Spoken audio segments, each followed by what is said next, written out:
Good morning. At parang lahat malungkot. Tingin mo katabi mo, nakasimangot ba yan?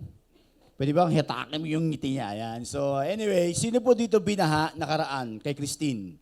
Okay, dahil nag-away si Oyo at si Christine, sumama ang panahon. Ano? Actually ba, kung mapapansin nyo, medyo walang mat dito dahil po sa lakas ng hangin, sa lakas din ng ulan nung nakaraan, pumasok yung tubig dito at muntik na magkaroon ng swimming pool tayo sa loob ng church. So sa mga binaha, ay nako, stay cool dahil meron pang papasok na bagyo. Okay? Sabi nila, nabalitaan ko lang kanina, ibig sabihin di ako nanonood ng balita. So may bagyo ulit. Nakakatuwa dahil yung bagyo, maraming natutuwa pag may bagyo. Alam niyo ba yun? Number 1, mga estudyante. Okay? Pangalawa, yung mga nagtatrabaho. Okay? Pangatlo, yung mga nasa government na nagtatrabaho, walang pasok din. Pero alam niyo po ba, ang bagyo ay may mga aral na binibigay din sa atin na magtiwala lang sa Panginoon. Amen ba yun? So, Christmas season, malapit na. At excited na ako, hindi lang sa Coron, kundi sa gagawin natin na outreach, sa gift giving this coming December sa Kids Zone. Ako, church, mga kapatid, sa lahat ng bawat isa, kung hindi ka pa nakapag-commit na mga gift na pwede ibigay sa mga bata this coming Christmas, lapitan nyo lang si Ate Sheena. Okay pa ba yun? Nako, alam ko, baka iba sa inyo magbibigay ng 10, okay, ng families para bigyan ng regalo, 20, no pressure, okay, 5, 1, ay nako, yung bigay ninyo ay malaking bagay po yan, magbibigay ng ngiti sa ating mga member po ng Kids Zone Ministry, okay, continuation ng ating series na Masquerade. Please look at the person beside you. Siya ba ay nakasuot ng maskara ngayon? Okay, kung merong maskara, okay? And then tingnan mo rin yung katabi mo, tingnan mo yung sarili mo, ikaw ba ay nakasuot ng maskara ngayon?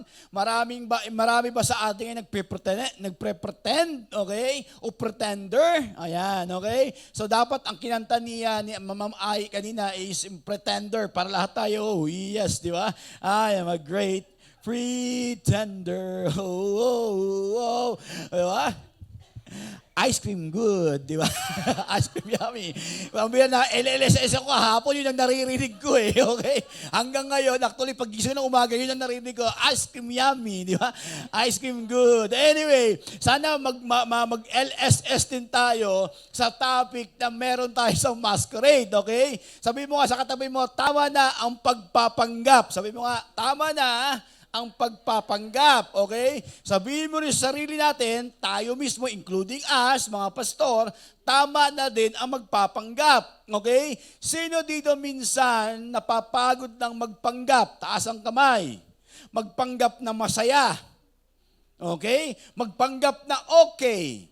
Okay ba yun? Magpanggap na, especially yung topic ngayon, na meron kang pera, taas ang kamay. Nagpapanggap na mayaman. Ba, wala, ano? Nagpapanggap na kunyari, wala kang problema sa buhay. Taas ang kamay. Okay? Maraming pagpapanggap. Okay? Now, church, sa loob ng topic natin, sa loob ng weeks ng masquerade, sana makita natin yung mukha natin, na tingin sa akin, hindi yung ibang tao, kundi yung sarili natin. Sana nagkaroon tayo ng tinatawag na evaluation. Okay ba yun? Kasi nga, ito nakakatawa, okay, sa atin, akala natin, okay, kaya natin pagtaguan ang Diyos. Okay ba yun? Nasubukan nyo ba magtago sa isang poste na kitang-kita ka? Di ba sa mga memes ngayon, may mga taong malalaki, magtatago sa poste, kita yung tiyan. Okay? Di ba nakakatawa? Di ba marami sa atin ganon?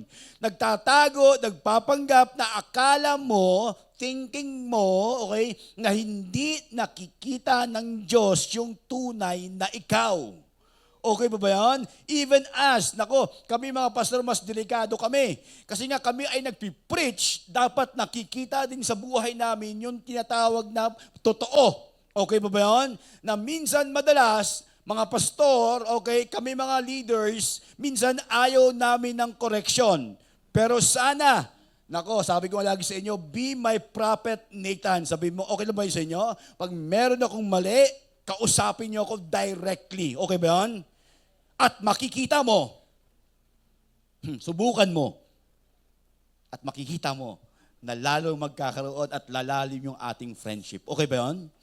So ngayon, financial fakers sa mundong ito, ay nako naman, ang dami ng fake, ang dami ng papanggap, especially sa social media. Tama ba yun? Di ba may mga vlogger ngayon na akala mo nagpo-post ng pera, tama? Akala mo naliligo ng pera, pero ang totoo niyan, ang daming problema. Okay, ang totoo niyan, yung mga perang pinopost nila, na pinapakita nila na because of money, ay nako, yun daw yung nagbibigay ng kasiyahan ng tao. Now, question to you, nako, talong ko sa inyo, sino dito naghahangad yumaman? Taas ang kamay. Ako lang, very few. 1, 2, 3. Taas kamay, maging honest, naghahangad yumaman. Okay? Ayan, wow. Sabi ni Kuya Troy, okay na daw siya sa asawa niya. Nakakatuwa naman. In love si Papa Troy. Okay?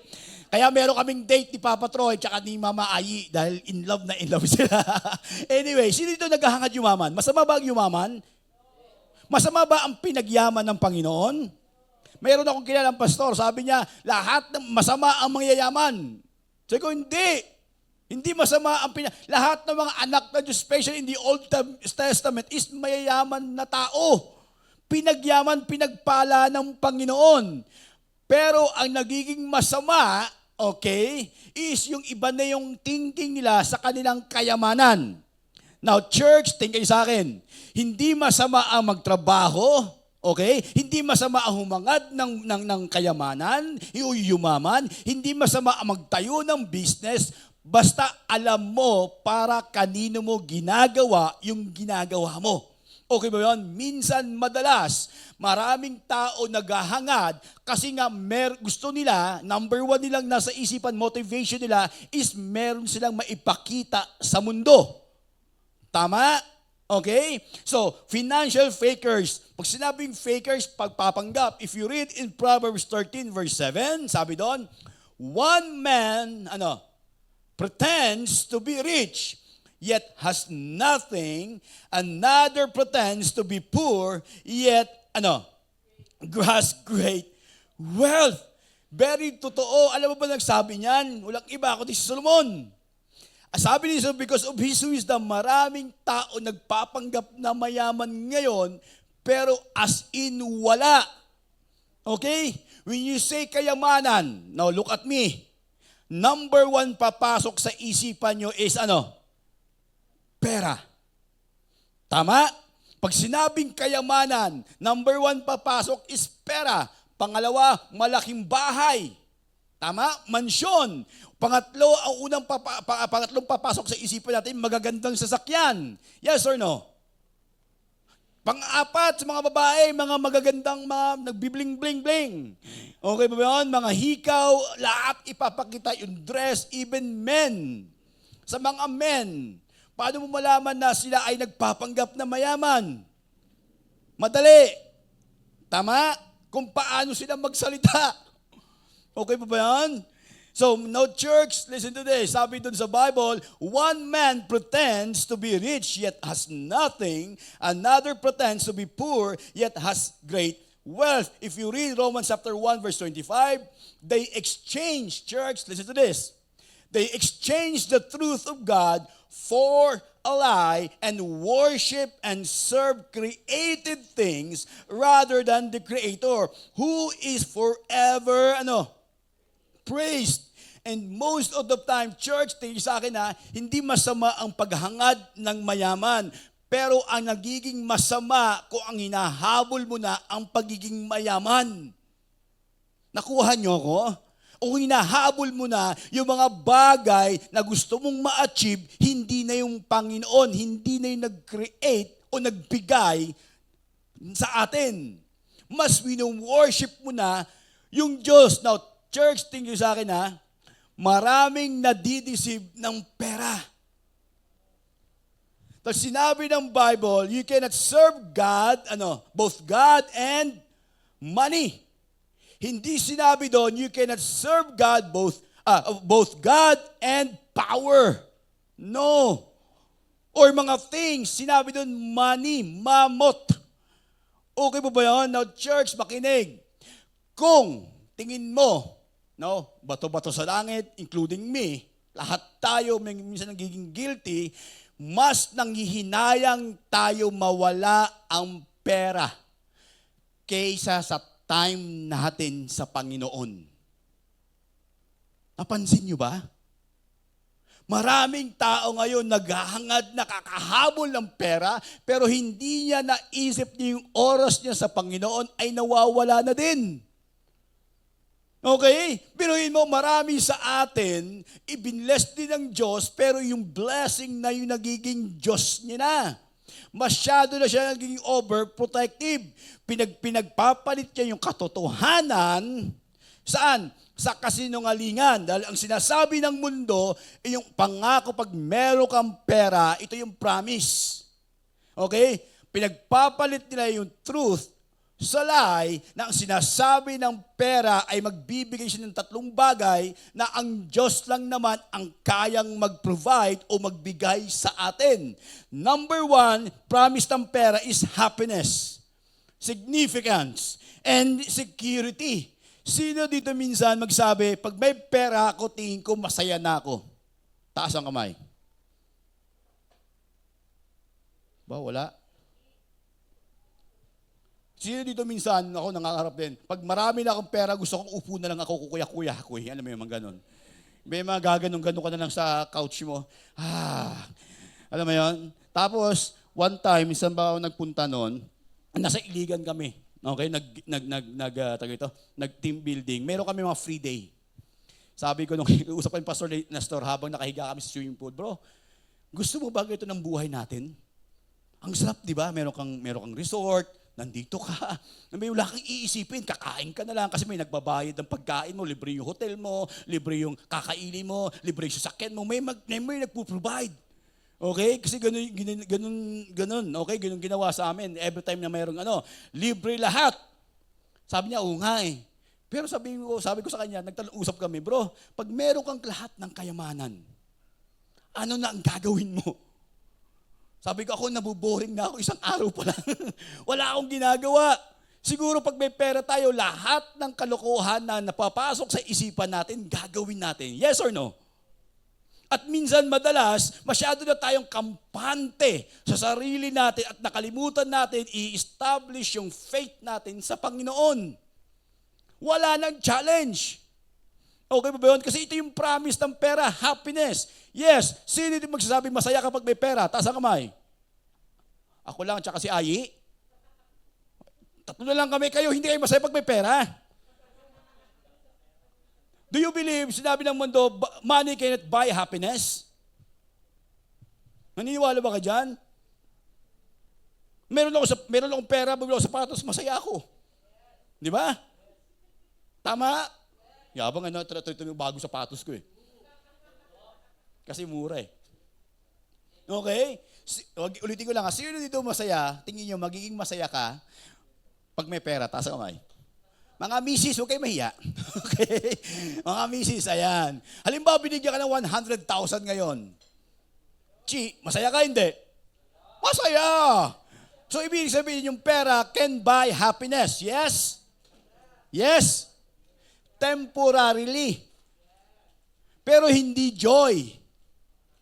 Nakikita niyo ako? Kaya maraming tao naghahanap at inahabol yung mga temporary things. At most of the time, now tingin sa akin, marami tayong hinahangad na bagay. Pero pag nasa sayo na, ano na nangyayari? Di ba tinitake natin for granted? Sino dito minsan gusto magkaroon ng swimming pool sa bahay? Taas ang kamay. O, di ba? Lalo pag summer, taas kamay. Okay? Ako gusto ko. Pero karamihan, pag meron ka ng sariling swimming pool, yung mga mayayaman, naliligo pa ba sila sa swimming pool everyday? Hindi na. Sino dito minsan nangangarap, pag may sasakyan, papasyal, iikuti yung buong mundo. Gusto kong matutong mag-drive, mga ganon. Kahit wala akong pera, di ba? Gusto kong matutong mag-drive. Kahit walang kotse. Sino dito minsan, pag meron ka ng sasakyan, sasabihin ko sa iyo, hindi mo magagawa yung gusto mo. Sino dito minsan may asawa? Oh, mga binata. Sorry. Nagkamali ako ng sabi, okay? Sino dito may mga... Baka ma-kick out ako, okay? Sino dito, mga binata o mga nasa in a relationship, gusto na mag-asawa, gusto na makasama ang kanyang magiging asawa, taas ang kamay. Taas. O di ba? Sabi ko kanina kay Francis Pabulong kami kanina, Franz. Tingin mo, makikita mo sa mag-boyfriend ang girlfriend, lahat ng bumibili ng tubig, pagkain, is yung lalaki. Tama? Lahat yan, mag-aabang ng mga order ng lalaki gagawa niyan. Agree? Ay nako, pag once na mag-asawa na kayo, sabi ni Francis, oo nga nung mag-asawa na kami ni Ate Dimsum, sabi ko, bahala ka lang dyan, mami. Kano yung gusto mo, bahala, bilhin mo na lang. Okay? Ang babae na, ang buwibili ng lahat. Yun ang reality. Tama ba o hindi? Ay nako. Actually, nasa kanila yung budget, sabi ni Kuya Troy, totoo naman. Pero pero bakit ganon? Tama, ibig sabihin, yung tao kasi, now tingin sa akin na, hanggang okay, nandun sila. Ang nawawala sa atin is consistency. Tama? At nawawala sa atin yung behind nung ginagawa natin, yung why, yung purpose. Okay ba yun? Kaya nawawala yung passion sa ginagawa natin. Okay ba yun? Marami sa atin namatayan ng loved ones. Ang iniisip agad natin, dapat nung buhay pa siya, makausap siya. Pero nung buhay, minumura, inaaway, iniiwan. Okay ba yun? Yan ang mga promises ng pera. O pangalawa, significance. Sino dito minsan pag may pera ka, importante ka? Taas ang kamay. Si Ma'am Ayi. Parang kami ng dalawa nagkakaintindihan, okay? Sino dito minsan, naranasan nyo ba, sumama sa isang grupo, okay, at wala ka, at hindi ka naman ganun kayaman, para mo nun less important ka? Naranasan nyo ba yan? Wala. Mambira, mayayaman itong mga to. Okay? Sino dito minsan, meron kang bonus, nakuha mo ng 13-month mo, Christmas bonus, sikat na sikat ka sa bahay nyo. Di ba, mga ganun? Actually, pera, tingin sa akin the more pera, okay, church, hindi yan magbibigay ng kahalagahan mo. Nagiging mahalaga ka lang kasi maraming taong tutulong sa'yo para ubusin yung pera mo. Okay? Pangatlo, not only that, security. Now, church, ang kayamanan sa mundong ito ay hindi makapagbigay ng security o secured sa family mo. Dahil anytime pwedeng kunin ng Panginoon. Do you agree? Do you agree? Ay, grabe. Nung bata ako, hindi naman kami mahirap, pero karamihan ng gusto ko nung bata kami, ay nakukuha namin.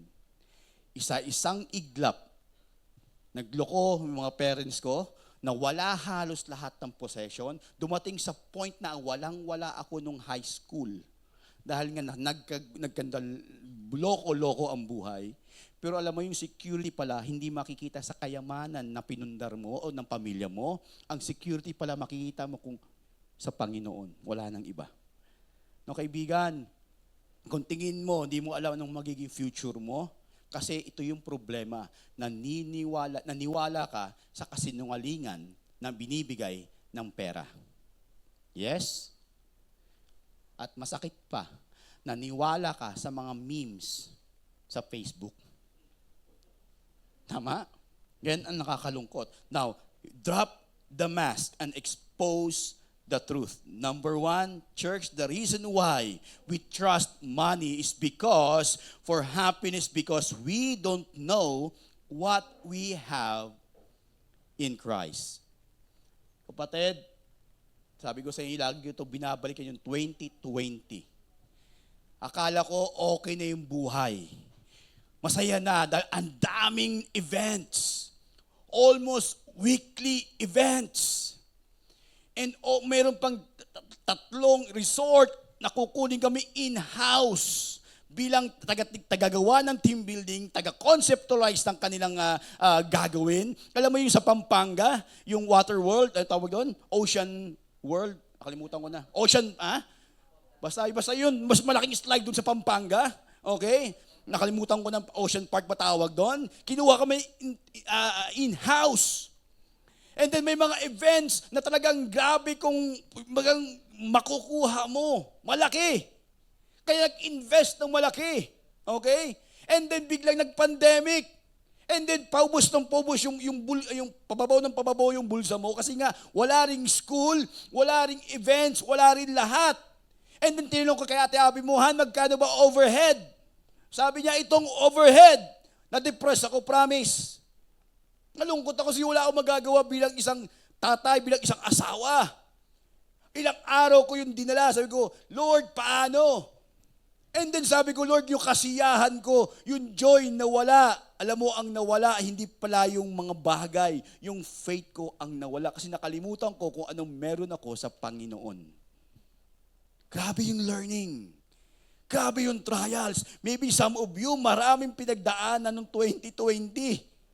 Kaya sana balikan ninyo kung paano nag-provide ang Diyos sa kabila ng wala ka na, sa kabila ng paubos na yung kayamanan mo. Alam mo, nandun pa rin yung joy. Yes?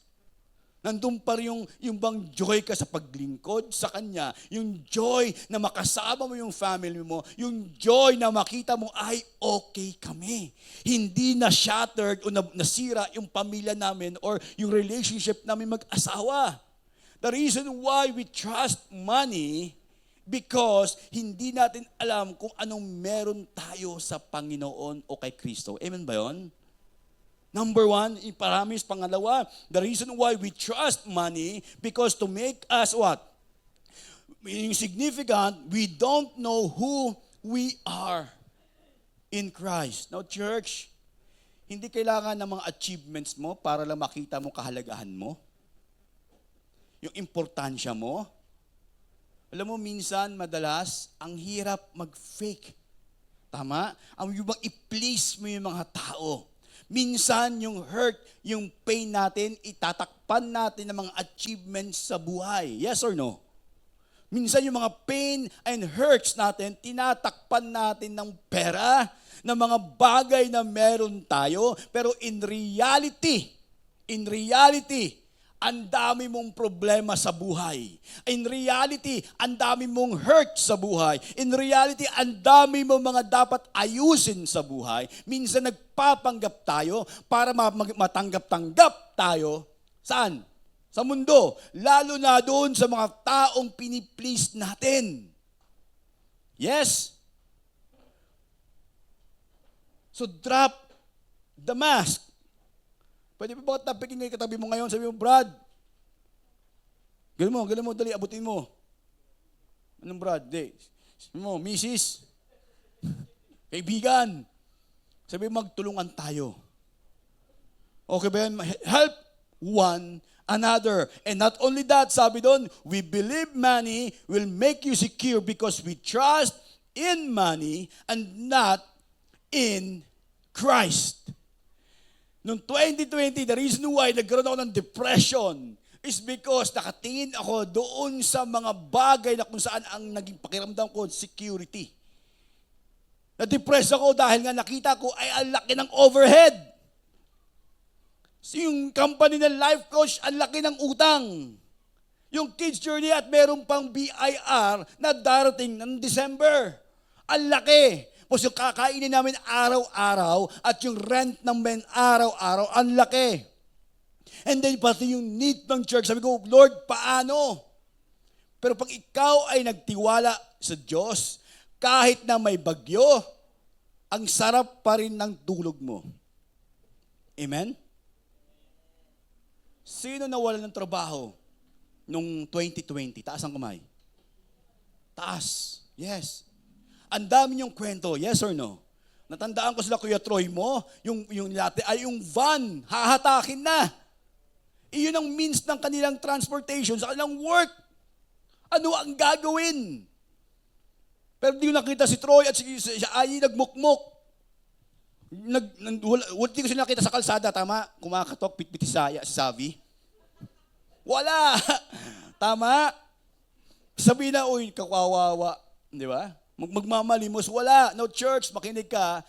Kung meron kang pinanghahawakan na pangako ng Diyos sa'yo, doon tayo tumingin at mag-focus. Dahil sabi niya, nung Psalm 37, lagi ito sinasabi sa inyo, sabi ni David, once I was young and now I am old, and never see the righteous forsaken, nor their children begging for bread.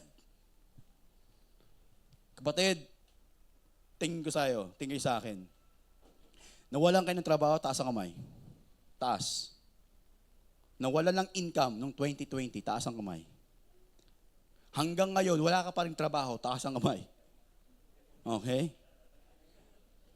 Pero grabe, akalain mo, ito lang nasa isip ko, Lord, sa laki ng problema ko, natuto akong lumuhod sa Panginoon at magpakumbaba na, Lord, patawad kasi mali pala yung puso't isipan ko. Kaya ako masyadong depressed. Kasi masyado akong nalungkot kasi mali yung puso't isipan ko at nakalimutan ko kung sino ka at ano ka sa buhay ko at ano ako sa harapan mo. No, kapatid, minsan ang pera, lagi ito sinasabi, ang pera ginawa ng Panginoon upang ma-enjoy natin ang buhay. Hindi para source ng ating depression. Nakuha nyo? Sabi doon, for the love of money is the root of all kinds of evil. Kapatid, kung OT ka ng OT, hindi ko lang bakit ka nag-o-OT. Kung trabaho ka ng trabaho, hindi ko rin alam bakit ka nagtatrabaho. Pero kung nagtatrabaho ka, Lord, this is for you. Bibigay ko to lahat sa inyo upang, Panginoon, yung kayamanan na meron ako is maging blessing din sa mga taong nasa paligid ko.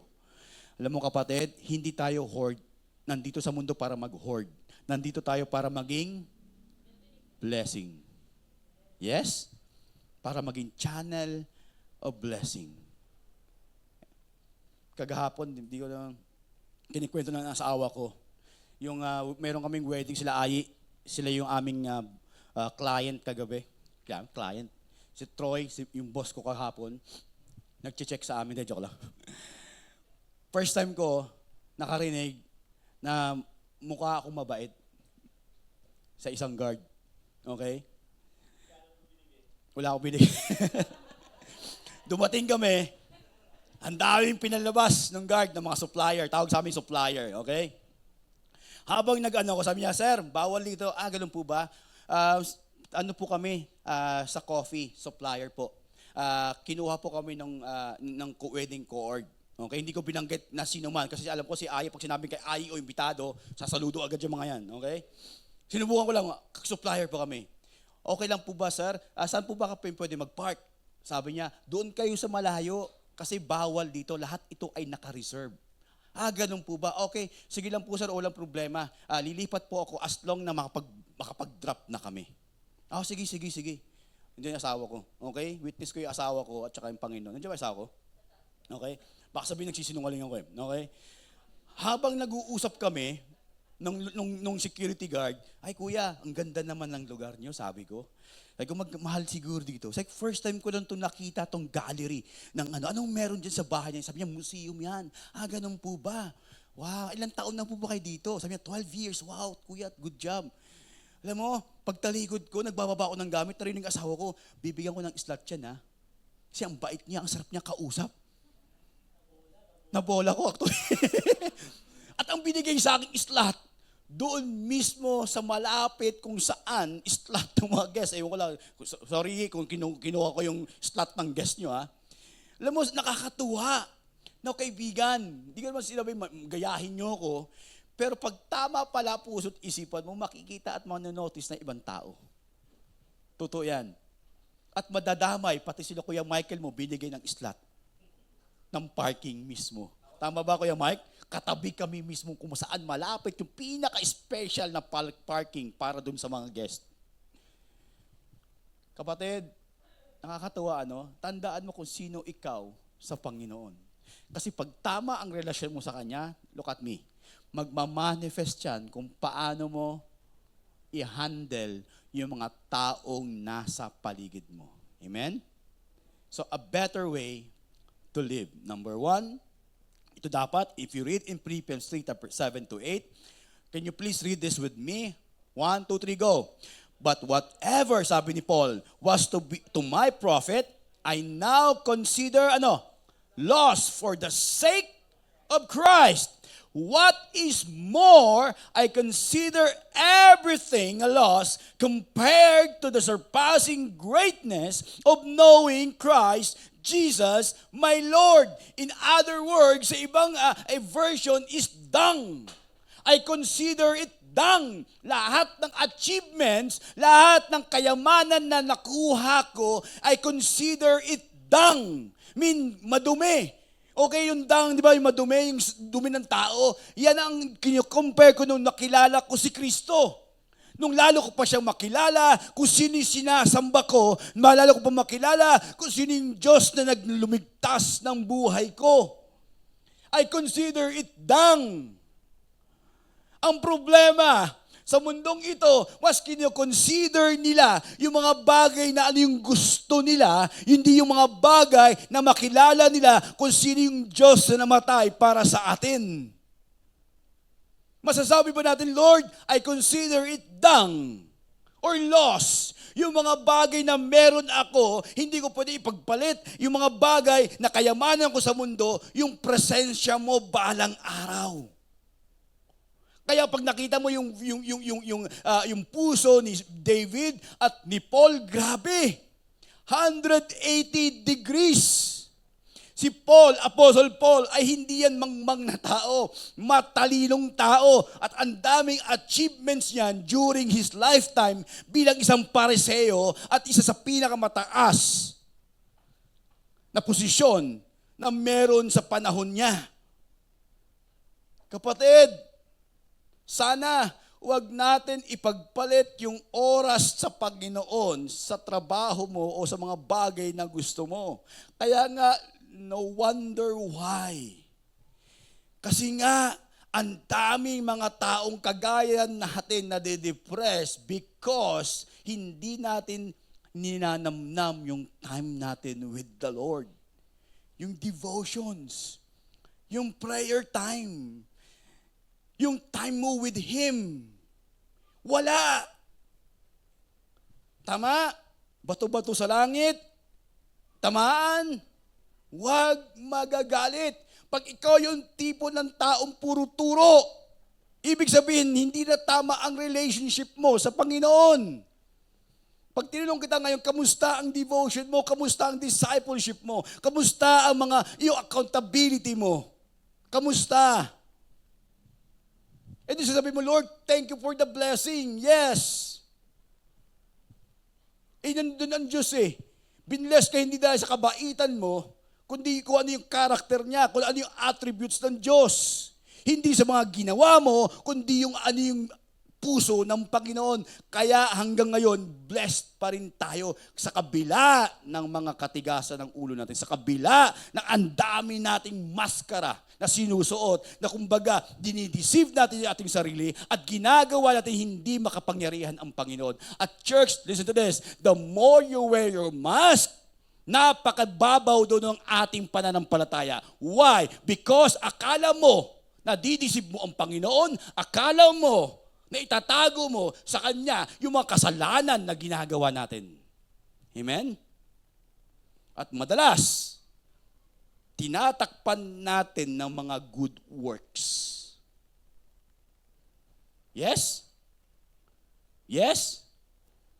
Bato-bato sa langit, tamaan ay maging guilty sana tayo. Dinadaan natin sa lahat. Sa pagtugtog, sa pagkanta, sa pagministry, sa pagmusic, sa pagpreach, dinadaan natin sa cover up. Ang problema, the more tayo ay nagko-cover up, hindi nag-grow yung faith natin. Nagiging selfish tayo lalo. At hindi natin ma-admit na meron tayong tinatagong skeleton sa closet. Amen? No, kaibigan, sabi ni Paul, I consider it dung or loss. May question to you, nung binasa ko ito, oo nga Lord, na-consider ko bang loss ang lahat nung nakilala kita? Hindi naman sinabi niyang Diyos na iwanan mo yung trabaho mo. Hindi naman yung sinabi yan. Hindi naman sinabi ng Panginoon, huwag kang magtrabaho. Magtrabaho ka. Ang problema, nagtatrabaho tayo hindi para sa Kanya. Amen? At ang masakit pa, mali pa yung perspective natin kung bakit tayo nagtatrabaho. Nagtatrabaho tayo para sa mga need natin. Which is dapat hindi. Dahil lahat ng needs natin is provided na. Lalo na pag ikaw ay belong sa family ng Panginoon. Hindi ka magugutom, promise. May bahay ka pa rin kahit wala kang trabaho. Amen? Yes? May sasakyan ka pa rin. Meron ka pa rin mga madudukot. Makakain ka pa rin. May mga tao ang iproprovide ang Diyos para ilibre ka. Yes? Grabe, nakakatuwa, nakaraan, ang daming blessing. Pero Lord, yung ginagawa ko ba to? Sino ba ang nagka-credit? Yung sarili ko ba because of my goodness? Dapat kayo, Panginoon, ang makita. Amen? Church, trabaho tayo, mag-work tayo, gawin natin yung mga bagay para sa Kanyang glory. Yan ang purpose. Now, kinig sa akin, ang purpose natin is yung why. Is behind the why, yung purpose is to glorify God. At yung purpose natin is fuel yan ng passion natin. The reason why you are passionate because you know your purpose. Without your purpose, kahit na anong passionate ka, mag-fade ang passion mo kasi nga walang purpose. Amen? And sabi niya doon, in continues, for whose sake I have lost all things, I consider them, rubbish, that I may gain Christ. That I may gain Christ. Now, church, tingin kayo sa akin. Please, hindi ko kayo lahat tingnan isa-isa. Basta kayo sa akin tumingin. Na malagkit. Sabi ni Paul, that I may gain Christ. Look at me. Ano yung mga bagay na humahadlang sa pagkakilala mo sa Panginoon? Ano yung mga humahadlang at nagnanakaw ng oras mo para sa Panginoon? Nakuha nyo? Sabi ni Paul, I consider it dung. I consider it rubbish or loss para lang makilala ko lalo ang aking Savior. Ano yung pinagpapalit natin sa time natin with the Lord? And yet, lahat ng prayer natin, anong prayer natin? Siguro 99.9% ang prayer is, Lord, bless me. Protect me. Diba? Lord, ano yun? Basta Lord, ingatan mo ako. I-bless mo yung gagawin namin. Pero hindi minsan siguro prayer natin, Lord, break me. I-break mo yung puso kung ano yung nagbi-break sa puso mo. Lord, sana gamitin mo itong vessel na to na very weak bilang isang instrumento upang makita nila kung paano mo gamitin yung pinakamababang tao para sa glory mo. Nakukuha nyo? Masquerade. Masquerade. Sabi mo nga, masquerade. Remove. Tanggalin natin yan. Sa ang dami nating excuse. Ang dami nating dahilan. Di ba? Pagdating sa Panginoon, ang daming dahilan. Even pagpunta sa church, ang daming dahilan. Tama? Ang dami natin mga way para magkaroon ng alibay sa mga gagawin natin, even the church. May mga isang kalating oras na nga lang eh. Tama? Ang dami nating alibay. Alam mo, ang kailangan ng Diyos, yung broken spirit, ang pinakamagandang ibigay natin sa Kanya, yung broken spirit. Okay? And then sabi dito sa next verse, if you read in 2 Peter verse 1 and 3, His divine power has given us, church, paki-highlight, everything we need for life and ano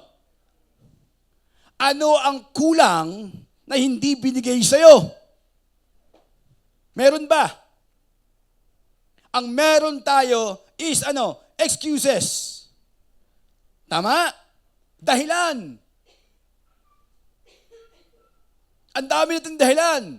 Pero lahat ibinigay sa atin everything. Pera, skills, gift, ay pambihira. Lahat. Ang problema, ayaw natin madiscover. And most of us, hoarder, or mga bagay na hindi tayo contributor. We go to church because gusto natin ma-blessed. Gusto natin maging maayos. Gusto natin makuha. Pero hindi tayo pumunta ng simbahan para maging blessing. Ano ang kailangan ng sambahayanan para maging blessing din o sa kanila? Nakuha nyo? Pupunta ka, upo ka na lang dyan. Di ba? Hindi ko naman sinabing kayo. Sila. Okay? Hindi nga natin makamayan o makalapitan yung mga kasama natin eh. May kamay ka naman. Yes? Alam mo ba isa sa need ng church natin? Wala mo. Soundtech. Tama ba kayo, Troy? Kailangan natin ng iba pang musicians. Number 1 need ng church natin is discipler. Leader. Mag-handle ng grow group. Kapatid, tayo sa akin, sa tagal ng panahon mo na, bilang isang Kristiyano, tingin sa akin, sino na naging Timothy mo? When you say Timothy, yung taong, na-duplicate mo. Yung Timothy, na yung mga taong na-train mo na. Sino na naging Timothy mo? Tingin mo katabi mo, Timothy, bakit ha? Sabi mo, malay ko. Nakuha nyo? Sino yung naging Timothy natin? Now, sunod na verse, sabi doon, if you read in Proverbs 15:16, better what? Read this together with me. Better a little with the fear of the Lord than great wealth with turmoil. Pag ikaw mayaman, sobrang yaman, sasabihin ko sa inyo, hindi ka rin mapalagay, baka makidnap ka rin. Tama? Kung sino pa yung malalaking bahay, yun ang pinakatahimik. Nakapasok na ba sa Corinthian Garden? O Valle Verde? O sa mga mayayaman na subdivisions? Pansinin mo, ang tahimik. Walang katakbo-takbo. Wala tumatakbo. Okay? Di ba tahimik? Na-enjoy kaya nila? Lumalabas kaya sila walang security guard? Laging meron.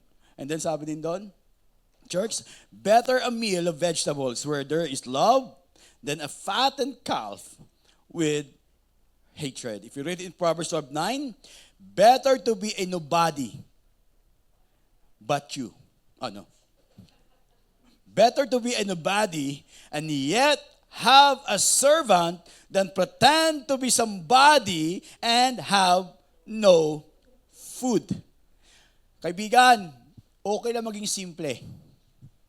At dapat hindi mo lagi ipakita kung anong meron ka. Kasi maradalas yung mga taong nagpapakita, sila yung empty. Yes? And church, tingin sa akin, sana ma-enjoy natin yung bawat blessings na ibinibigay ng Panginoon sa atin. Yes? Yes? And men, if you are married, I agree sinabi ni Kuya Troy, ang kayamanan natin is yung asawa natin. Yes? Men, do you agree? Kasi nasa kanila ang mga budget. Joke lang. Wives, be thankful sa lahat ng mga blessing na meron tayo. Alam mo, sa may mga anak na, tanongin nyo sa anak nyo, kamusta ang family mo? Can you please describe our family? Tinanong ko si JD one time, JD, describe our family. Sabi niya, fun. What do you mean by fun? Nag-e-enjoy. And can you please describe our family? Sabi niya, Let me think. Mula market hanggang level, let me think. Sabi ko, baka kulang pa yung pinapakita namin. Sabi niya, Daddy, gusto ko, binago yung tanong, secured ka ba sa family natin? Meaning, hindi kami maghihiwalay. Yes. And sabi ko, JD, do you think I love mommy more? Sabi niya, yes. Sabi ko, paanong paraan? How? By kissing her? By hugging her? Ano mo yun? Yun ang gift. Yun ang kayamanan. Yun ang treasure. Church, listen. Whether ikaw ay merong yung family yung meron o wala, dapat hindi nasisira yung relationships niyo. Gusto ko sana ikwento yung buhay ni Ate Joanne at saka ni Michael. Nakaraan lang, ang dami nilang problema, tama? Pero sabi niya, proud sila. Okay? Sabi niya, PJ, tsaka si Michael, sabi niya, PJ, nag-decide kami during sa problema, hindi kami mag-aaway at hindi kami nag-aaway. Ang ganda yun. Nag-aaway ba talaga kayo? Hindi. Pinagtawanan na lang namin at nagkaroon ng teamwork. Yan ang kagandahan, sabi ko, pag natuto kayo sa storms na binibigay ng Diyos sa buhay nyo, yung bang lalo kayo nagiging intact. Tama? Lalo kayo nagiging closer bilang mag-asawa, bilang isang pamilya at sa Panginoon. Kapatid, alam mo, be thankful, be grateful sa lahat ng meron tayo at tingnan niyo yan as a precious gift from the Lord. Amen? Amen? Anak ko, kapatid, church, tingin sa akin, ano yung mga bagay na meron kang maskara ngayon na pwede mo nang hubarin na Lord, isusurrender ko na because nakita ko ulit yung identity ko sa inyo. Lord, itahubarin ko na yung maskara ko kasi nakita ko ulit yung security ko sa inyo. Lord, hubarin ko yung maskara ko kasi Panginoon, yung joy pala na meron ka sa akin, sinabi ni David, para mabalik ko yung joy of my salvation.